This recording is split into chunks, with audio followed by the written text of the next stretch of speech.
So this is the first year you've gone from the two main stages to just one, and bands playing longer sets. What were some of the factors that you took in when you decided to go, rather than going to longer sets and still have two stages, to cut down to just one main stage? Well, last year we were battling with the gas crisis. I mean, like crazy. I mean, but once we committed to being out on the road, I don't cut stages. I don't send. I had accountants telling me you need to get rid of people, and I said, no, I can't do that. That wouldn't be fair.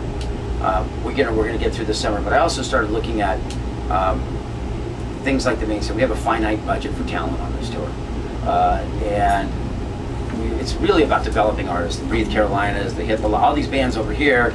It's nice because they're all, and I can get those bands at a certain price. The bigger stages, it's a little. We still have to go through the process with agents and dealing with them, and there's financial needs. So I was kind of looking at the way we have to market. And last year, with at the beginning of the summer, 303 and Katy Perry were barely known, but by the end of the summer, so I just decided, well, let's get 18 bands. Take the money that I paid 18 bands, let's pay 9 bands that number. Maybe I can get a stronger package of just the names you see on a Warped Tour poster and go, I'm going to go. So I think a lot of people could look at that first, All Time Low, 303, Chiodo's Under Oath, Less Than Jake, think, oh, that's the Warped Tour. I'm cool, let's go to that. And then I could book all the young bands around that'll hopefully, some of them won't make, no one will care, some of them, a lot of them will care about.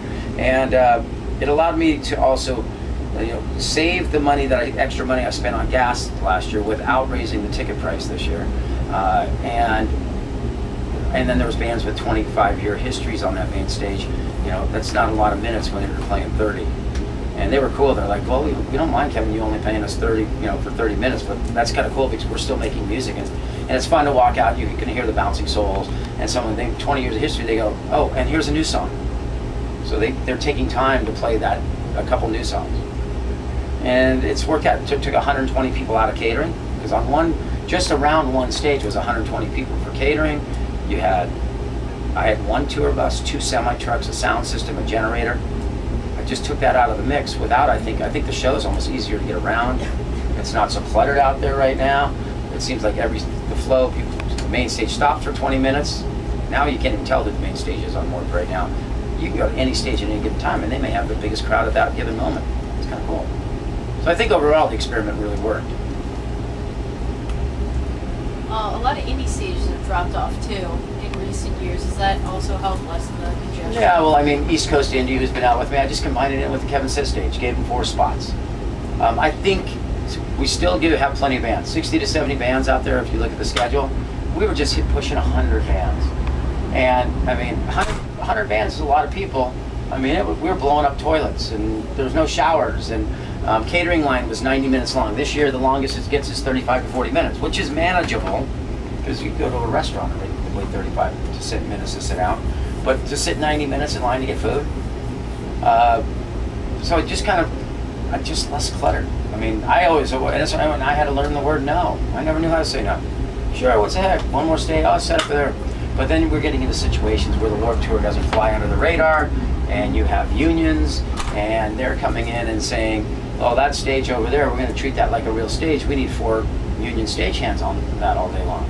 And 4 union stagehands on the Warped Tour could be $2,000. And does that really make for a better Warped Tour to have more stages? Or maybe just hopefully better overall quality? How's Warped Eco? Are you gonna? That's been working out really well, right? Yeah, absolutely. I think that's we're still a footprint. I just got my Earth Eco halfway through the summer report card from our people, which was nice. They told me which venues really were helpful, which crew are doing the best out there, who's really involved. And I'm starting to call people, and people are like, what am I, this is the principal's office kind of here. And I'm like, come on, dude, it's like, just look around, recycle your batteries. Do that, because I got some guys out here that, they're like they're old road guys, they don't care, some of them. But it's great to see so many young bands, like the AKAs. I just got the AKAs, Big D and the Kids Table, TV, like they're doing good out here. Tons of the greenbacks. Yeah, greenbacks, so it's something where we'll always try to do something different, something a little better each year. We still have a long way to go, and I think as the tour right now, we're hitting that right after the middle where we're all a little bit, the dog. It's true like baseball, the term the dog days of summer. You know, I always go back to that, reading that book and the Dog Days of War right now. It's like, it's great. We're stoked to all be out here, but your energy's kind of tapped out, and in another week it'll start kicking back up. We're heading back up into some cooler weather out here for the weekend, for the next week, which will be revitalize some energy, and you know, then we'll start like, okay, come on guys, like, you know, catering's getting a little dirtier. People aren't showering as much. You're wearing Showering was a big subject today. You're wearing the same pair of shorts for the third day. Who cares? You know, and you know, everything I think will start kicking back up, because then in another 3 weeks we'll be gone 4 weeks, and the last 10 days are most people on this tour don't want it to end. You know, I was on lots of tours when I started on this business, and all you did was want it to end, and that's a bad way to go through life, like looking for your job to end. So I think in Warped Tour, I think most of us, if you gave everyone 3 days, good steam cleaning, you know, kind of cleaned up, we could probably go do this all over.